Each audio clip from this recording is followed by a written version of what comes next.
చాలా silent cell phone నుండి రైతు ఫ్లైట్ మోడ్లో కానీ సైలెంట్లో కానీ పెట్టండి. 10 నిమిషాల వాక్యాన్ని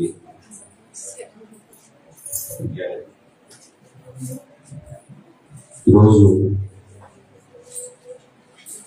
దేవుని పాద సన్నిధిలో ఇలా ఉన్నాము అని అంటే కేవలం ఆయన కృప. ఎందుకంటే ఈ రోజు ఎవరు ఎలా ఉంటున్నారో కూడా అర్థం కావట్లేదు. ఇంకొకసారి అనిపిస్తుంది ఆ గంట అరగంటలోనే ప్రారంభోద్యోగం ఉన్న పరిస్థితి అర్థం అవ్వట్లేదండి. ఇప్పుడు బాగానే ఉంటున్నాం, ఇంటికి వెళ్ళిన తర్వాత ఎలా ఉంటామో తెలియదు. బాగానే తింటున్నాం, బాగానే పడుకుంటున్నాం, ఉదయాన్న లేస్తామో లేదో తెలియదు. అంటే మనుషులు జీవితాలు ఏంటి అని అంటే దేవుడు ముందుగానే బైబిల్లో రాయించాడు. మన బ్రతుకులు ఎలాంటివి అంటే, లేదా మన ప్రాణం ఎలాంటివి అంటే ఆవిరి లాంటిది అన్నాడు. ఇంతలో కనబడి అంతలో మాయమైపోయే ఆవిరి వంటి జీవితాలు అయినా మనవి. కాబట్టి మన జీవితాలు మనం ఇప్పుడు కూడా నేను ఉన్నతంగా ఉండాలి, గొప్పగా ఉండాలి అని అనుకునే కంటే పరిశుద్ధంగా ఉండాలి, పవిత్రంగా ఉండాలి, నీతిగా ఉండాలి అని బ్రతకడం చాలా చాలా ప్రాముఖ్యం. గొప్పగా ఉండడం అనేది వేరు, నీతిగా ఉండడం అనేది వేరు. ధనవంతులుగా ఉండడం వేరు, పరిశుద్ధులుగా ఉండడం వేరు. ఏదైనా దేవుడికి ఇష్టం అంటే పరిశుద్ధత. ఈ పరిశుద్ధత ఎప్పుడైతే మనలో ఉందో ప్రేమ దేవుని వల్ల దేవుడు మనల్ని విడిచిపెట్టడు. ఎప్పటికీ మనల్ని దేవుడు పట్టుకున్నాడు కనుకే మనం ఇంకా నిలుచున్న వారమై ఉన్నాం. ఈరోజు ఒక ప్రవక్త గురించి మాట్లాడుకుందాము. 10 నిమిషాలు ఎక్కువ మాట్లాడడానికి కూడా ఓపిక లేదు. కానీ ఆయన ఎంత పవర్ఫుల్ అంటే, ఒక గొప్ప సైన్యాధిపతి వచ్చినా, గొప్ప స్థాయిలో ఉన్న వారు వచ్చినా దేవుడికి తప్ప ఎవరికి భయపడ్డాయి. దేవుడు అంటే భయం, దేవుడు అంటే భక్తి. ఆయన దగ్గరికి ఒక ఆయన వచ్చాడు. మొన్నే శుక్రవారం నాడే చెప్పారు,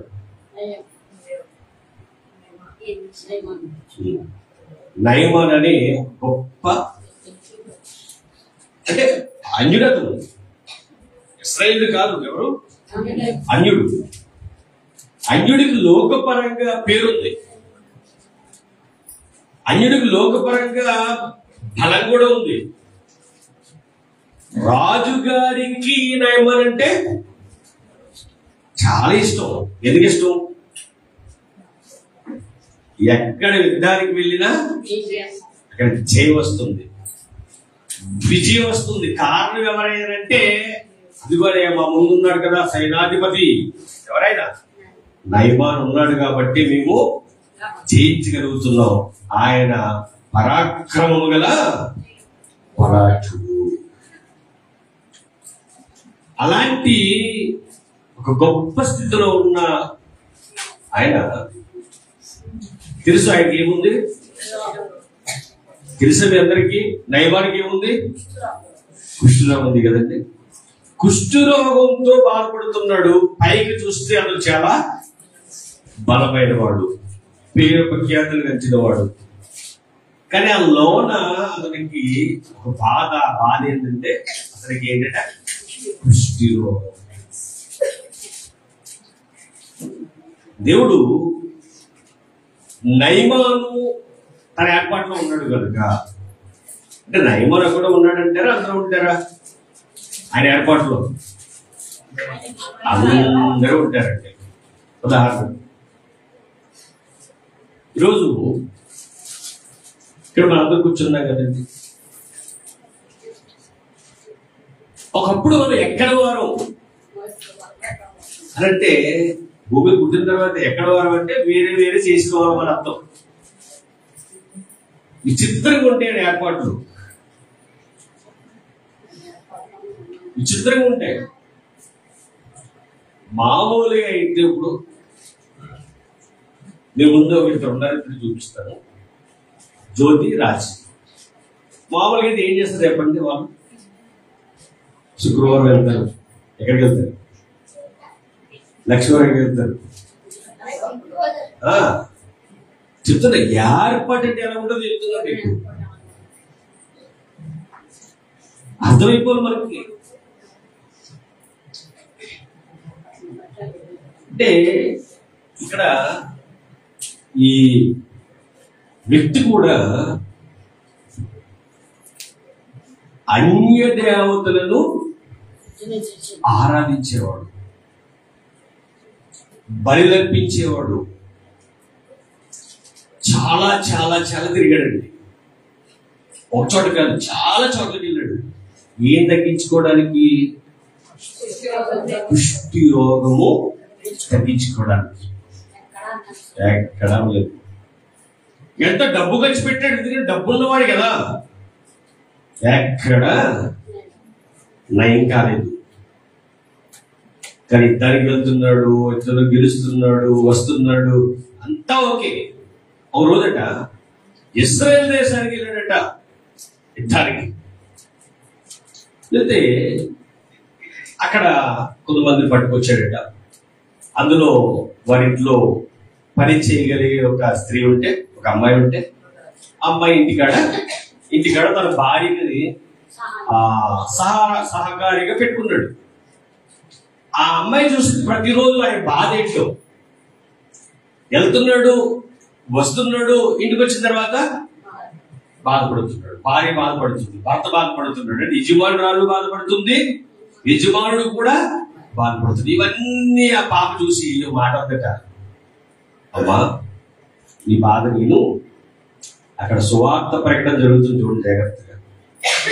ఎవరైనా బాధలో ఉన్నా, ఎవరైనా ఇబ్బందుల్లో ఉన్నా, వాళ్ళ బాధని మరొక మాట వేసి ఆ బాధను రెచ్చగొట్టకూడదట, రెట్టింపు చేయకూడదట.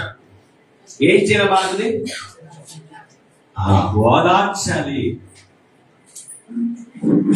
అమ్మా నా ఏలుగు వాడు చాలా బాధపడుతున్నాడు, నువ్వు బాధపడుతున్నావు. మాట చెప్తున్న జాగ్రత్తగా వినండి. మాట ఏంటంటే, ఇశ్రాయేలులో ఒక ప్రవక్త ఉన్నాడు, ఆయన దగ్గరికి నా ఏలుగు వాడు వెళ్తే ఏమవుతుంది? బాగుపడతాడు. ఎవరైనా వింటారా చెప్పండి? ఆమె చెరపెట్టబడింది, వేరే చోట తీసుకొచ్చాడు. ఆమె చెబితే, ఆ దాసురాలు చెబితే ఎవరైనా వింటారా? కానీ దేవుడి ఆకర్షణ ఎవరి మీద ఉంది? దైవాల మీద. గుర్తుపెట్టుకోండి, అంతటా అందరికి సువార్త చెప్పవలసిన బాధ్యత మన మీద ఉంది. ఎవరిని ఆకట్టాలో, ఎవరి మీద కృపించాలో, ఎవరిని ఆయన ఆకర్షించాలో అది ఆయన పని. ఆ చిన్నది ఏం చేస్తుంది? చెబుతుంది, వింటే వింటారు, లేకపోతే లేదు. అంతేగాని ఆమె బలవంత పడితే వాళ్ళు వింటారు. కానీ చెప్పిన మాట ఎలా చెప్పిందంటే, అమ్మా ఈ బాధ పోవాలంటే అక్కడ ఒక ప్రవక్త ఉంటాడు, ఆయన యెహోవా, జీవము కలిగిన యెహోవా యొక్క ప్రవక్తను. ఈ నీ యజమానుడికి లేదా యజమానుడికి ఉన్న ఈ కుష్ఠరోగం పోవాలంటే ఆయన వల్లే సాధ్యం. ఒకసారి చెప్తే వింటున్నారంటారా? ఒకసారి చెప్పలేదా? మాటి మాటికి చెప్తుందని రాయబడలేదు కానీ ఒకసారి చెప్తుంది నమ్మేస్తారు చెప్పండి. మనం చూస్తున్నాం కదా, ఎవరైనా కష్టాల్లో ఉంటే బాధల్లో ఉంటే ఒకసారి వెళ్ళామనుకోండి, ఫస్ట్ బాగానే వింటారు, రెండోసారి ఎందుకు వస్తారో అతమాట వీళ్ళంటారు. ఒక్కోసారి ఇంట్లో ఉండి లేరని కూడా అనిపించుకుంటారు. ఆమె ఎంతగా ఆ దేవుని సువార్త చెప్పడానికి ప్రయత్నం చేసిందంటే నేను అనుకుంటున్నాను, ఆమె ప్రార్థన బాగా చేసింది. అంటే నేను చెప్పే ఈ మాట నా యజమానుడు వినాలి, నా యజమానురాలు వినాలి, నమ్మాలి. నమ్మి వెళ్తే అక్కడ కార్యము జరుగుతుంది అని ఎంతో ప్రార్థన చేసిందంటే ఆ చిన్నది చెప్పి వదిలేదు. ఆమె ప్రార్థన అనేది చేసింది. ప్రార్థన రాసి ఉందంటే అక్కడ, అంటే రాసి ఉండక్కర్లే. భక్తి పరుడు భక్తి పరురాలు ఏం చేస్తారు? వాక్యం చెప్తారు, అలాగే ప్రార్థన చేస్తారు. ఆమె చేసిన ప్రార్థనకు దేవుడు వారి మనస్సును మెత్తనపరిచి నమ్మకాన్ని కలిగించి యజమానురాలు, ఇదంతా కూడా 2 రోజుల గ్రంథం 5వ అధ్యాయం ఉంటుంది, తీసుకుంటున్నారు. యజమానురాలు ఎవరు చెప్పిందట? నయమాను చెప్పిందట. అప్పుడు నయమాను ఏమన్నాడు? సరే, అంతకంటే గొప్ప భాగ్యమా నాకు ఇప్పుడు ఈ కుష్టు రోగం తగ్గడమే కావాలి. ఎన్నో చోట్లకి ఎన్నో ఖర్చు పెట్టాం, సరే వెళ్దాం అని ఆయన అనుకుంటే సరిపోద్దా? ఇప్పుడు ఆయన ఎవరు పంపాలి? రాజుగారు. ఇప్పుడు ఎక్కడికి వెళ్ళాడట? రాజుగారు నమ్ముతారా చెప్పండి? సాధ్యమా? చూడండి, దేవుడు ప్రణాళిక ఎలా ఉంటుందో ఒకసారి మనం ఏమనుకుంటామంటే, ఎవరు నమ్ముతారా? ఈ మాట చెప్తే వాళ్ళు వింటారా? వాళ్ళు అసలు మనం రానిస్తారా? వాళ్ళు మాట్లాడిస్తారా? ఏం మాట్లాడుకుంటారా? మనం ఏమైపోతాం? డౌన్ అయిపోతాం. వెళ్ళినా మనం దేవుని సువార్త చెప్పం, అక్కడ దేవుడి మాటలు చెప్పం. వాళ్ళకి నచ్చిన మాటలు చెబుతూ వినిపోతూ ఉంటాం, దేవుని మాటలు వెనక్కి వింటేస్తూ ఉంటాం. అలా కాదు. ఒకటే మాట గుర్తుపెట్టుకోండి, మీరు సువార్త ప్రకటించడానికి వెళ్ళినప్పుడు మీ బంధువులైనా, చుట్టాలైనా, స్నేహితులైనా ఎక్కడికి వెళ్ళినా వాళ్ళతో మాట్లాడే దేవుడికి అవకాశం ఇచ్చాడన్న మాట గుర్తుపెట్టుకోండి. దేవుడు వాళ్ళ హృదయాన్ని వ్యక్తపరుస్తాడండి. మిమ్మల్ని ఏమనేరు వాళ్ళు. రాజు దగ్గరికి వెళ్ళాడట, అయ్యా ఇదిగో మా ఇంటికాడ వచ్చినది ఉంది, ఇశ్రాయేలు దేశంలో ఒక ప్రవక్త ఉన్నాడట, ఆయన దగ్గరికి వెళ్తే నా రోగము బాగుపడుతుందట. ఏం చేయమంటారు? ఆయన వెంటనే అందుకన్నానా వెళ్ళు. అయితే ఆ ఇశ్రాయేలు రాజుకి ఒక లెటర్ రాయిస్తాను, వెళ్ళేటప్పుడు నువ్వు మామూలుగా వెళ్ళకూడదు. ఏ పట్టుకెళ్ళాలి? కానుకలు ఎట్టుకెళ్ళాలి. చదువు అక్కడ ఏముంటాయో 5వ అధ్యాయంలో 5వ అధ్యాయము 5వ వచనం. సిరియా రాజు 2వ రాజుల గ్రంథము 5వ అధ్యాయము 5వ వచనం, 310 పేజీ పాత గ్రంథంలో. సిరియా రాజు నేను ఇశ్రాయేలు రాజులకు దూత చేత పత్రిక పంపించిందని ఆజ్ఞ ఇచ్చిన కనుక అతడు 20 మనుగులు వెండి, 1,20,000 రూపాయల బంగారమును 10 దుస్తులు బట్టలను తీసుకుని పోయి ఇశ్రాయేలు రాజులకు పత్రికను అప్పగించెను. అంటే చూడండి, లెటర్ రాసిచ్చాడు, అందులో మళ్ళీ ఏమి పంపించాడట? వెండి, బంగారము, 10 దుస్తులు, బట్టలు, ఇవన్నీ పంపించాడట. ఇవన్నీ పంపించిన తర్వాత అక్కడికి వెళ్ళిన తర్వాత లెటర్ తీసుకున్నాడట. ఎవరైనా? ఇశ్రాయేలు రాజు తీసుకున్నాడా? ఇశ్రాయేలు రాజు తీసుకున్నాడట. తీసుకున్న తర్వాత ఆయన పరిస్థితి ఎలా ఉందంటే, అరే ఒకటి బతికించుడికైనను చంపుడికైనను మీరు దేవుడునా? ఒకరికి కలిగిన కుష్ఠరోగము మాన్పమని నా యొద్దకు ఇతన్ని పంపుడయ్యారా? ఏదో విధంగా కలహము రేపి అతడు ఎదుగుతూ మొత్తం మీద మనల్ని ఏం చేయాలనుకుంటున్నాడు? ఆయన మళ్ళీ గొడవకు సిద్ధమైపోయాడు అని రాజుగా భయపడిపోతున్నాడు. పాయింట్ ఇక్కడ మీకు అర్థం కావాలి ఏంటంటే, ఇశ్రాయేలు రాజుకు ఆ ఇశ్రాయేలు దేశంలో దేవుని ప్రవక్త ఉన్నాడన్న సంగతి తెలుసా తెలీదా? తెలుసు. తెలిసిన ఏం పట్టుకుంది దీనికి? భయపడండి. ఈ రాజును చూస్తుంటే మీకు ఇంకొక రాజు జ్ఞాపకం రావాలి. ఈ రాజు చూస్తుంటే వేరే రాజు చెప్పండి ఎవరు? ఇశ్రాయేలుకి మొట్టమొదటి రాజు ఎవరండి?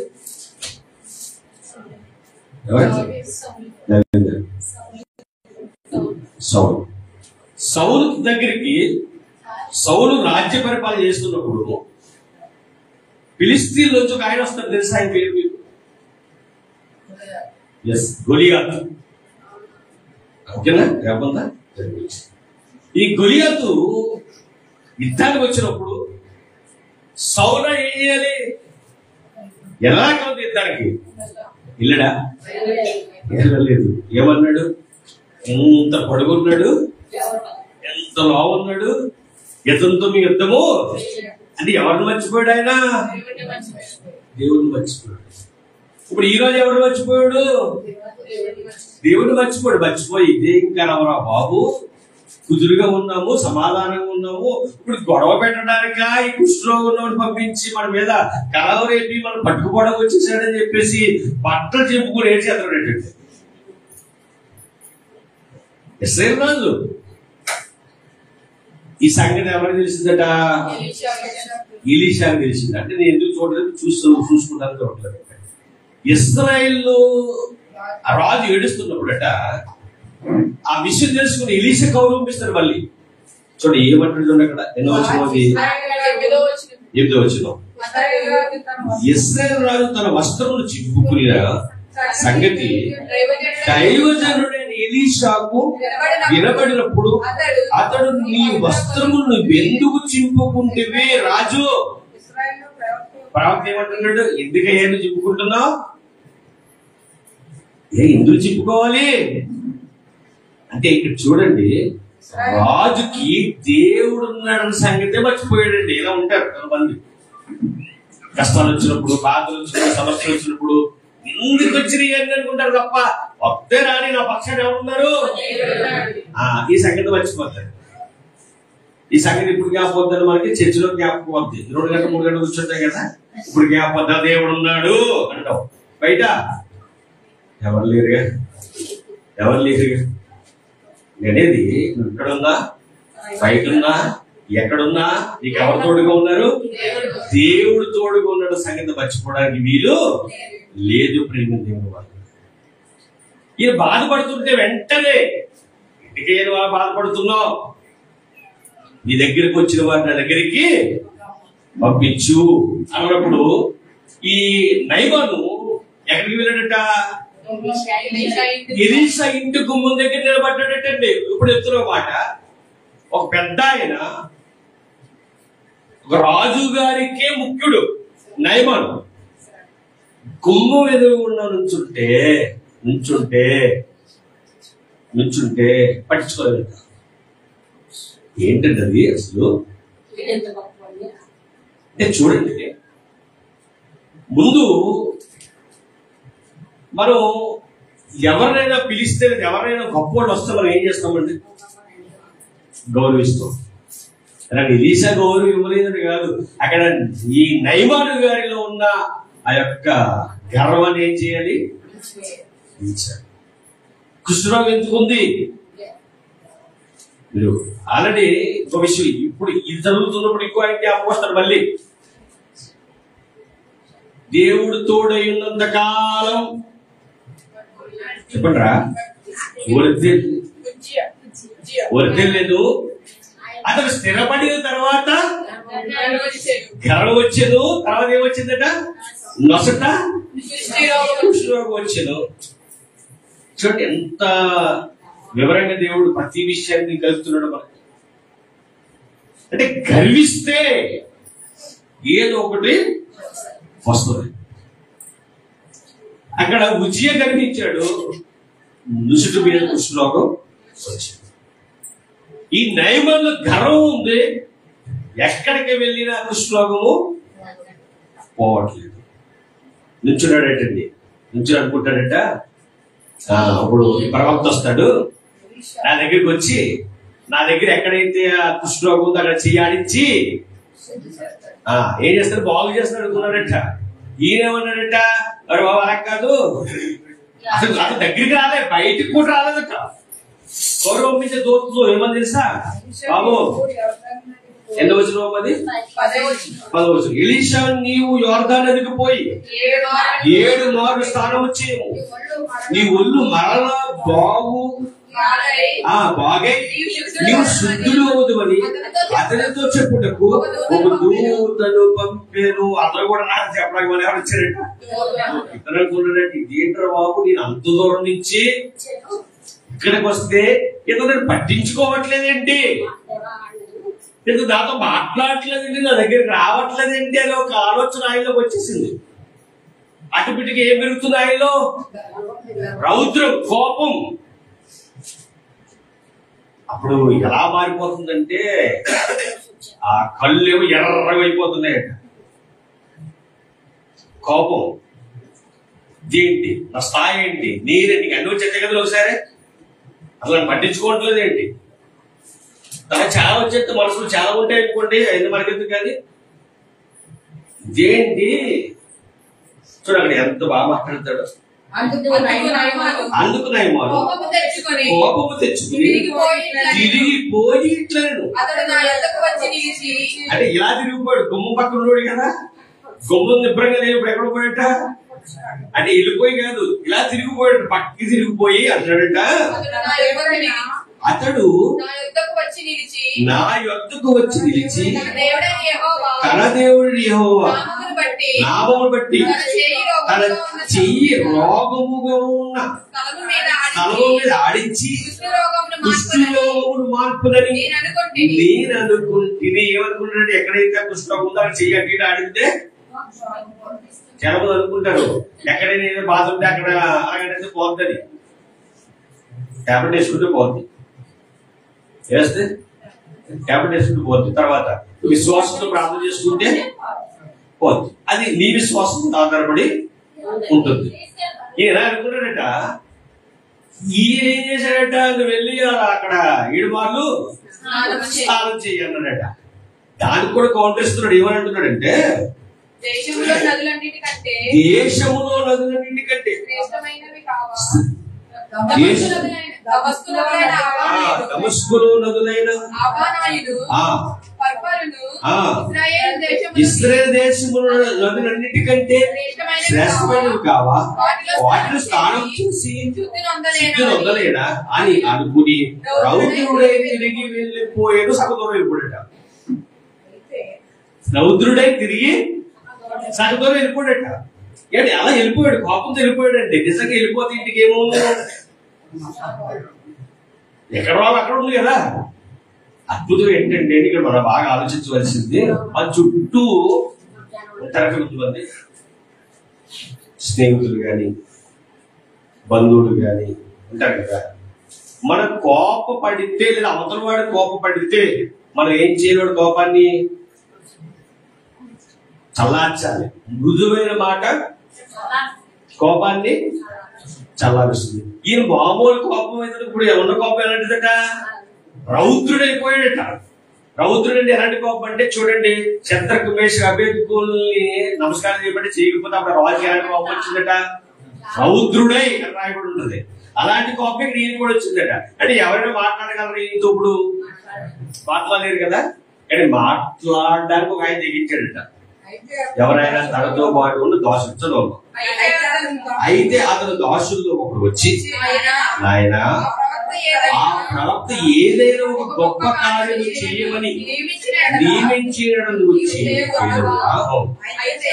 అయితే స్నానము చేసి శుద్ధులు కమ్మని మాట దానికంటే మీదే కదా అని చెప్పినప్పుడు దోషుడు ఏమని చెప్పాడంటే, అయ్యా నీ స్థాయి ఏంటి, ఆయన స్థాయి ఏంటి, ఇంకా రెచ్చగొట్టలే, కోపాన్ని ఏం చేయలేదు, రెచ్చగొట్టలే. నిజమేనండి, మీ మాట వెళ్ళలేదు ఏంటి, అసలు రావాలి కదా, ఇంత గొప్పడు వచ్చాడు దగ్గరికి రావాలి కదా అని మాట వేసి అతను కోపాన్ని ఇంకా ఎక్కువ చేయలే. లేదు లేదు లేండి, ఆయన ఏం చేయమని మీరు చేసేద్దరు కదా, మీరు చేయడానికి ఒప్పుకుంటారు కదా. ఏం చేయమన్నాడండి, వెళ్ళి స్నానం చేయమన్నాడు, 7 సార్లు మొదలుకున్నాడు, అంతే కదా. అది మీదే కదా, పెద్ద పనేం కాదు కదా. చేస్తే బాగుంటది కదా, ఆయన మాట గొప్పదని ఆల్రెడీ మనం ఇదే కదా ఇక్కడ దాకా వచ్చాము. ఆయన దేవుడు గొప్పపడని కదా ఇక్కడ దాకా వచ్చాము మనం. మరి ఆయన మాట వినాలి కదా, ఆయన మాట మీద ఒక్కసారి ఆ మాటను పాటించాలి కదా.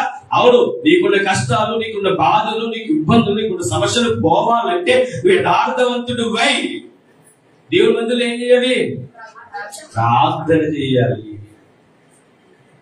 ఇవేమి చెయ్యో మాకు అన్ని పోవాలి. ఏమండి, కష్టాలు పోవాలి, బాధలు పోవాలి, రోగాలు పోవాలి, సమస్యలు పోవాలి, ఇబ్బందులు పోవాలి, కొడుకులకు పెళ్లి అయిపోవాలి, కొడుకులు జాబులు చేయాలి, కూతురికి జాబులు చేయాలి. అంటే ఇవన్నీ అనుకుంటాం. ఎస్, అనుకోండి, మంచిదే. ఇవన్నీ జరగాలంటే మనం ఎలా ఉన్నాం? అసలు మన జీవితంలో మనం ఎలా బ్రతుకుతున్నాం?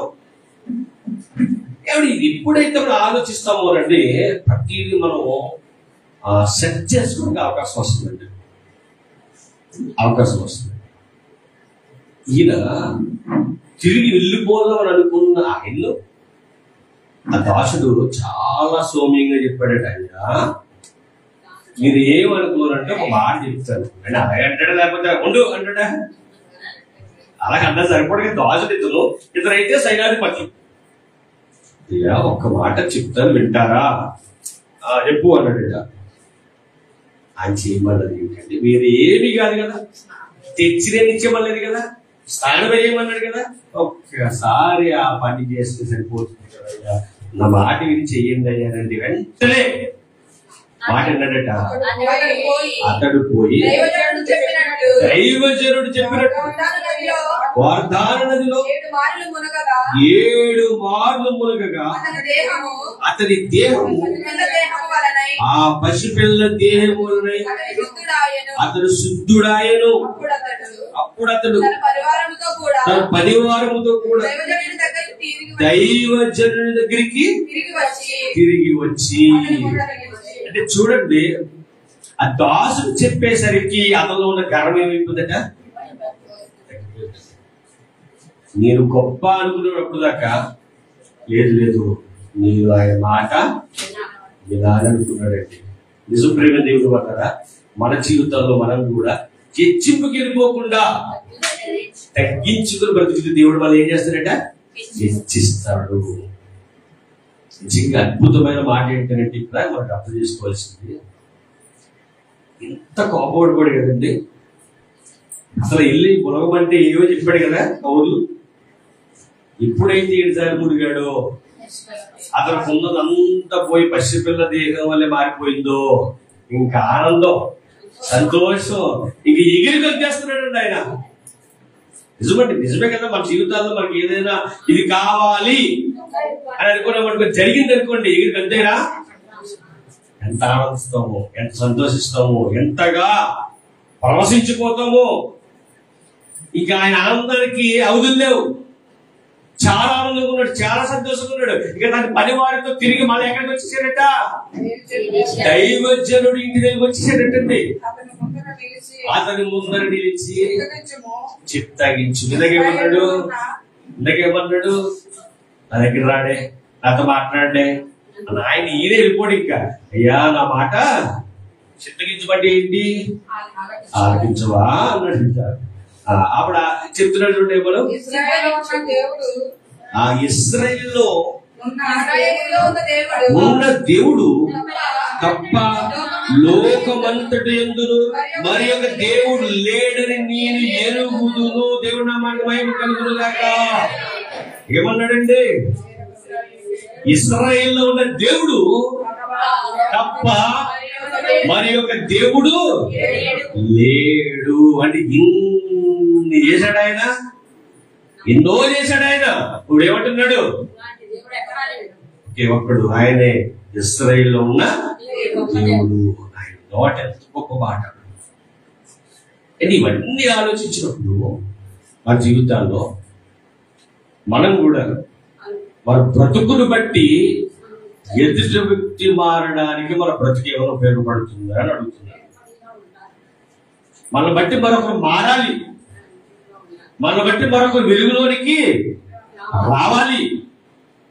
ఇక్కడ ఎలీషా ఉన్న ఆ పౌరుషం నిజంగా ఎక్కడ తగ్గలేదు, ఎక్కడ ఎవరిని బతిమాలలేదు.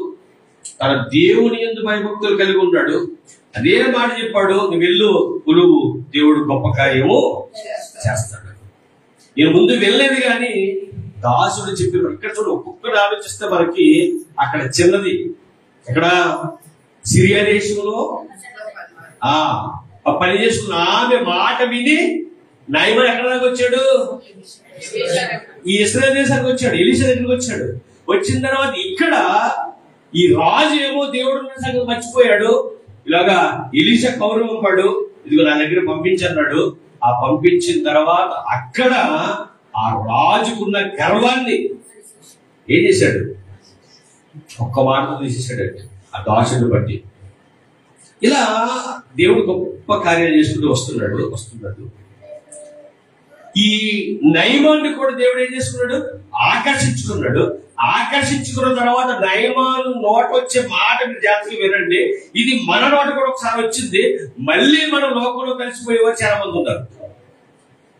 ఏమన్నాడు తెలిసి కిందకి, ఇప్పుడు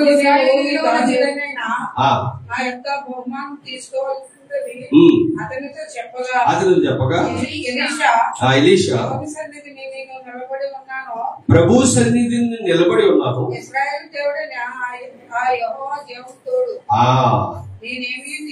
నేను ఏమీ తీసుకోనని చెప్పాను. నయమాను అతనితో ఎంతో బతిమాలుడను, అతడు ఒప్పకపోయేను. అప్పుడు యెహోవాకు తప్ప, ఈ మాట ఎవరన్నారు? నయమాను అంటున్నాడు. నయమాను ఏమన్నాడు తెలుసా? యెహోవాకు తప్ప దహన బలినైనను మరి ఏ బలినైనను ఇతర దేవతలకు నేను ఇకను అర్పింపను. దేవుని నామానికి మహిమ కలుగును గాక. ఆయన నోట వచ్చిన మాట ఏంటో తెలుసా? ఇక యెహోవా తప్ప వేరొక దేవుడు నాకు లేడు.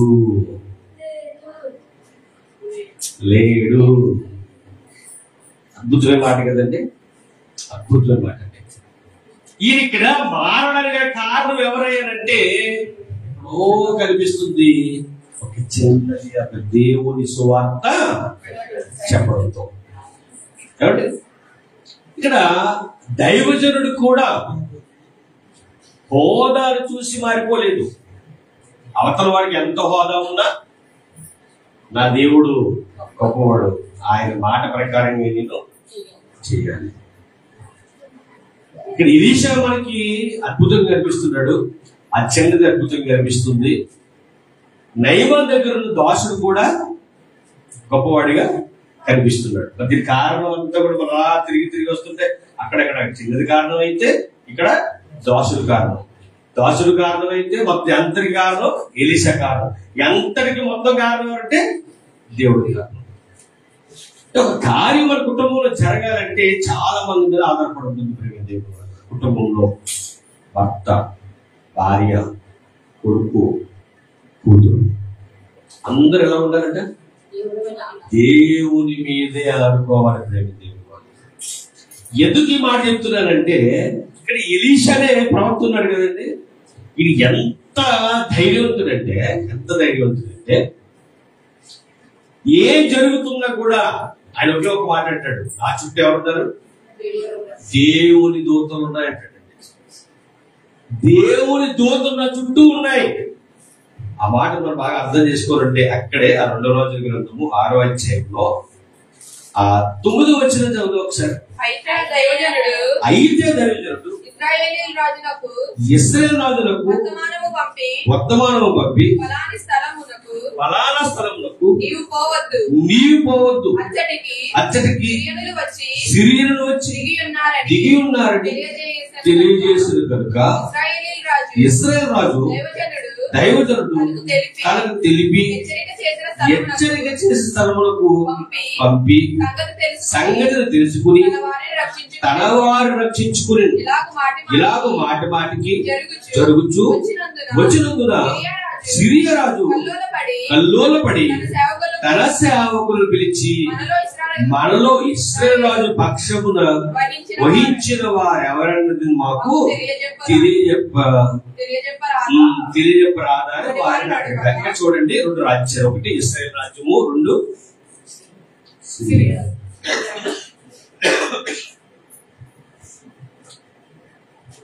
ఇశ్రాయేలు రాజ్యము, సిరియా రాజ్యం.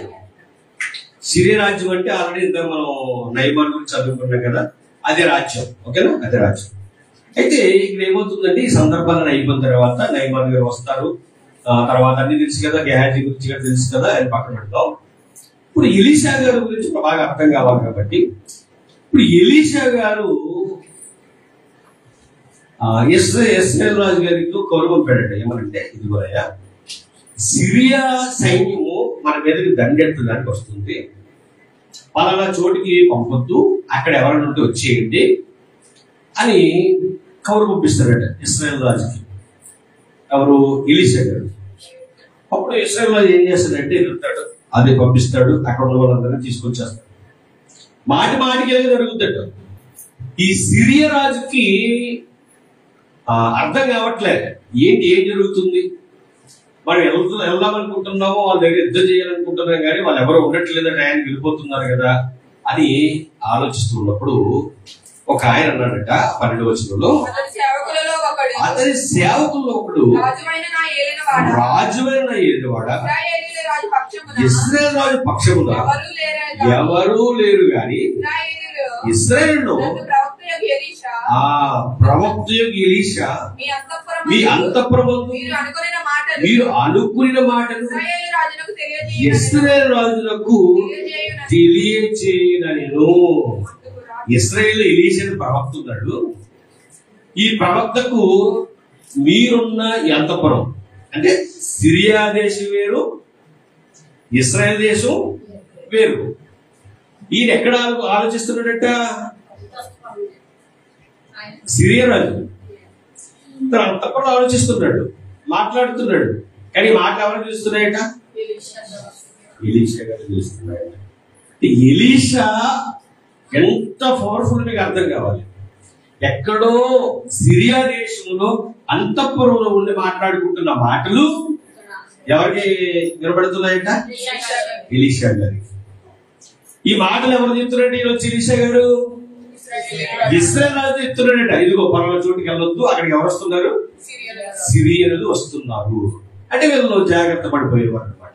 ఇది మాటి మాటికి జరుగుతుంటే రాజు గారు అనుకున్నాడంట, సిరియా రాజు, మన దగ్గర ఎవడో ఉన్నాడు, వాడే ఇశ్రాయేలు రాజుకి ఏం చేస్తున్నాడు? సమాచారాన్ని పంపిస్తున్నాడు.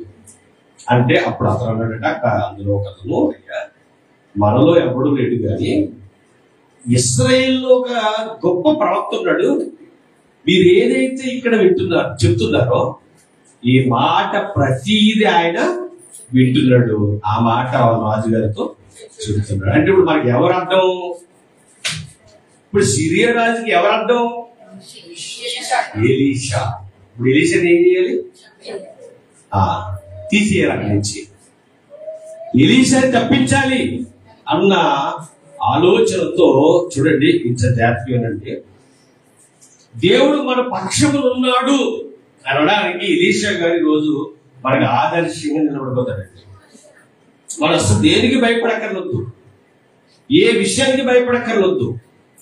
ఎలీషా ఎలాగైతే బ్రతికాడో అలా ఒకవేళ మనం బ్రతకగలిగితే మన జీవితాల్లో ఆ ప్రవక్త బ్రతికినట్టు మనం కూడా బ్రతికితే మనం ఏదైతే అనుకుంటామో అది దేవుడు కంపల్సరీగా చేసి ఉంచుతాడు. ఇక్కడ చూడండి, ఆ రాజుగారు ఏం చేస్తారు? 13వ వచనం, 6వ అధ్యాయం 13వ వచనం. అందుకు రాజు, మేము మనుషులను పంపి అతన్ని తప్పించినట్లు నీవు వెళ్ళి అతనుండు చోటు చూచి రమ్ము అని సెలవీయగా అతడు దోతానులో ఉన్నాడని వర్తమానం వచ్చింది. కాబట్టి రాజు అచ్చటికి గుర్రములను రథములను గొప్ప సైన్యములు పంపిన. వారు రాత్రి వేళ వచ్చి నలు దిశలను పట్టణమును చుట్టుకునగా దైవజనుడైన అతని పనివాడు పెందలగానే లేచి బయటికి వచ్చినప్పుడు గుర్రములను రథములను గల సైన్యము పట్టణములు చుట్టుకుని ఉండుట కనబడెను. అంతటా అతని పనివాడు, నా ఏలినవాడా, మనం ఏమి చేయలేమని ఆ దైవజనుడితో అనగా. ఇప్పుడు ఎంతమంది వచ్చారట? సైన్యం, రథములు, గుర్రములు చుట్టేసినట్టు. అతను ఎక్కడైతే ఉన్నాడో ఈ లోన్ నుండి ప్రార్థన చేసుకున్నారో ఇక్కడ తెలియదు ఎలీషా గారు. కానీ పనివాడు బయటకు వచ్చాడట. వచ్చి అంటున్నాడట, అయ్యా ఇవన్నీ చూసి వెంటనే భయపడి వారికి వెళ్ళాడట, మనం ఇప్పుడు ఎలా తప్పించుకోవాలి? మనల్ని ఎవరు చుట్టుకుంటారు? సిరియా సైన్యం వచ్చి మనల్ని చుట్టుముట్టింది, కాబట్టి మనం ఎలా తప్పించుకుందాము అని అన్నాడట. 16వ వచనంలో అతడు భయపడవద్దు, భయపడవద్దు. మనం భయపడుతున్నావా? కొన్ని సమస్యలు.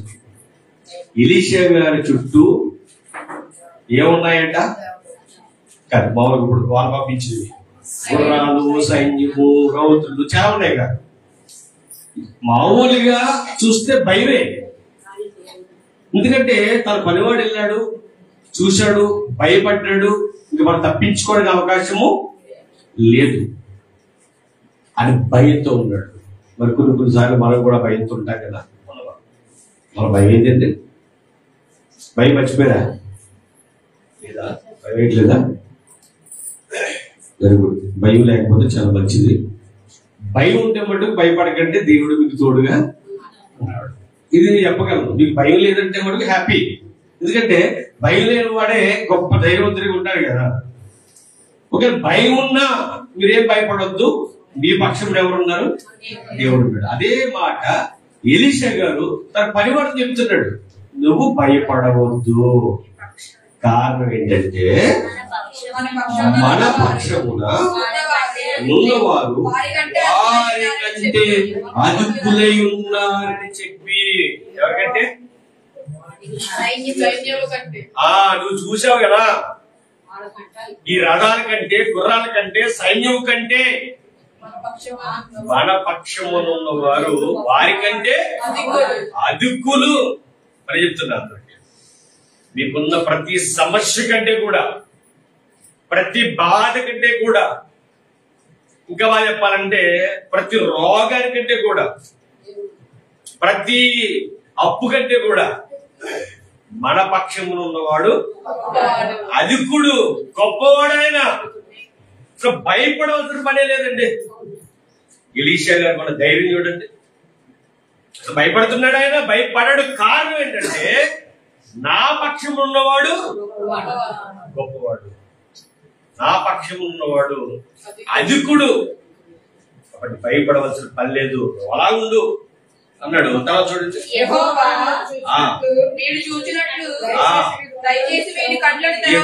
వీడు చూసినట్లు దయచేసి వీడి కళ్ళు తెరవమని ఎలీషా ప్రార్థన చేయగా, యెహోవా ఆ పనివాడి కళ్ళు తెరవ చేసిన గనుక వాడు ఎలీషా చుట్టూ పర్వతము, అగ్ని, గుర్రముల చేత, రథముల చేత చూచెను. దేవుని నామానికి మహిమ కలుగును గాక.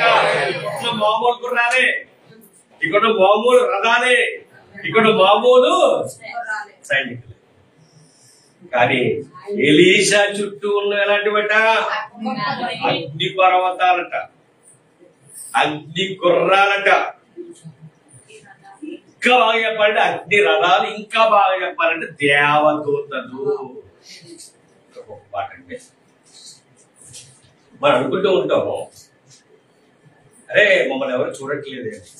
దేవుడు మాట అన్నాడు, మీ పాదములకు రాయి తగలకుండా తన దేవదూతలకు ఏం చేస్తాడంట? ఆజ్ఞాపిస్తాడట.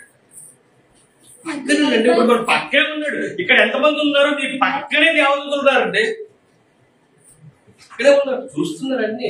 కారణం ఏంటంటే ఆయన ఆజ్ఞ ఇచ్చాడట, ఇదిగో నా కుమారుడు, నా కుమార్తె దగ్గరకు ఉండాలి. అందుకే ఆ రోజు దానియేలు సింహాసనంలో ఉన్నప్పుడు దేవుడు దేవదూతలు ఏం చేశాడు? ముందుగానే పంపించి వాటి నోళ్ళు ఊహించాడు. అగ్నిగుండంలో పడేస్తే పడిపోయి వెంటనే వాళ్ళు పట్టుకోవడానికి ఎవరున్నారు అక్కడ? దేవదూత. అద్భుతం కదంటే. ఇక్కడ కూడా అది చెప్తున్నాడు, నా చుట్టూ లేదా మన చుట్టూ ఉన్నవారు ఇప్పుడున్న వారికంటే అధికులు అని చెప్పేసి వరకు వదిలేదే. అయ్యా తండ్రి, ఇదిగో ఇతని కళ్ళు మూతపడి ఉన్నాయి, దయతో కళ్ళు. ఎందుకంటే ఒకవేళ నీకు అర్థం కాకపోతే అర్థం చేసుకోండి. అయ్యా కొన్ని విషయాలకు అర్థం కావట్లేదు, నువ్వు ఇన్ని మేలు చేసినా ఇంకా నువ్వేమి చేయట్లేదని చెప్పేసి అడుగుతున్నారేమో. అంటే నీ మేలులు పొందుకునే ఆ అధికారం నా దగ్గర లేదేమో, ఆ స్థాయి నా దగ్గర లేదేమో. ఎలా అందుకోవాలో, ఎలా తెలుసుకోవాలో, ఎలా నీతో మాట్లాడాలో నాకు తెలియజేయి. జ్ఞానం ఈ తండ్రి. ఎందుకంటే ఎవరికైనా జ్ఞానము పొదువుగా ఉన్న ఎడల వాడు దేవుణ్ణి దేవుడు ధారాళముగా అని అడగాలి.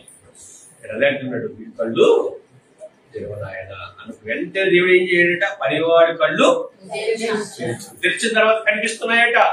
ఆ ఎలీషా చుట్టూ ఉన్న అగ్ని పర్వతాలు, ఎలీషా చుట్టూ ఉన్న అగ్ని గుర్రాలు, రథాలు ఇవన్నీ చూసేసరికి ఇంకా పనివాడికి ఎంత ఆనందమో, ఎంత సంతోషమో. మా దేవుడు మా పక్షమున్నా చూడు మాట. సమీపించినప్పుడు ఎలీషా ఈ జనులను మొత్తమని వేడుకునగా ఆయన ఎలీషా చేసిన ప్రార్థన చొప్పున వారిని అంతత్వముతో మొత్తెను. అప్పుడు ఎలీషా ఇది మార్గము కాదు, ఇది పట్టణము కాదు, మీరు నా వెంట వచ్చిన మీరు వెతుకు అని యొద్దకు వారితో చెప్పి పట్టణములకు నడిపించేను. ఇక్కడ మనకు అర్థమవలసిన విషయం ఏంటంటే, ఎలీషా నుంచి మనం నేర్చుకోవాల్సింది ఏంటంటే, ఆయన ఎంత కష్టం వచ్చినా, ఎంతగా సైన్యం ముందుకు వచ్చినా, నా దగ్గర ఉన్న సైన్యము ఈ సైన్యం కంటే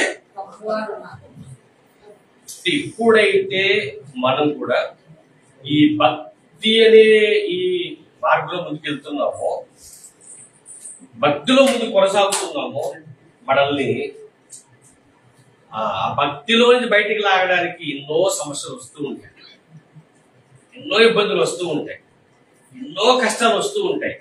కానీ మనం ఇందులో జారిపోకూడదట, భక్తిలోంచి జారిపోకూడదట. మామూలు సైన్యం కాదు కదా వస్తా. ఆ గుర్రాలట, రథాలట, సైన్యం అట ఎవరిని ఎలీషాని తీసుకెళ్ళిపోవడానికి. మరి భయం వేస్తుంది కదా. నా చుట్టూ ఇప్పుడు ఎవరుంటారంటే దేవుడు తన దూతలు పెడతాడు.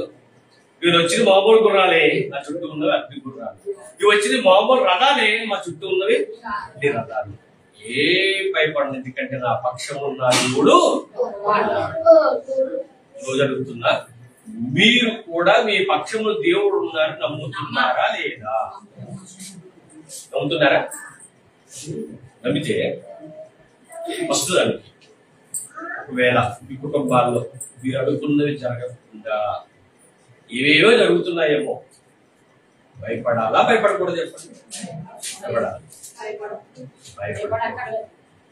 భయపడకూడదు. కానీ ఏం చేయాలి? ప్రార్థన బట్టి మానకూడదు, ప్రార్థన చేయాలి. ఎందుకంటే ఎలాంటి స్థితినైనా దేవుడు ఏం చేయగలడు? మార్చగలడు. అలాంటి జీవము గల దేవుడు మనం నమ్ముకుంటాం. ఆయన నోడుతున్నాడు. ఎవరో ఏమని,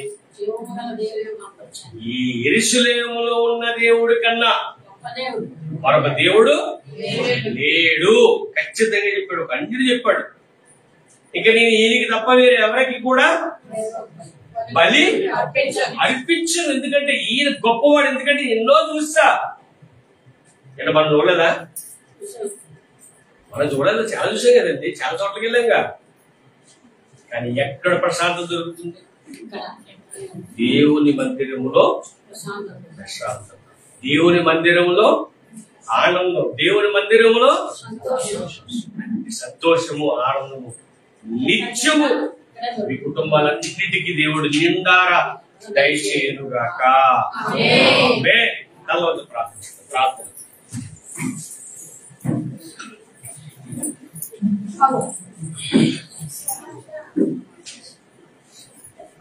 పరలోకపుత్రుల పక్కన తండ్రి,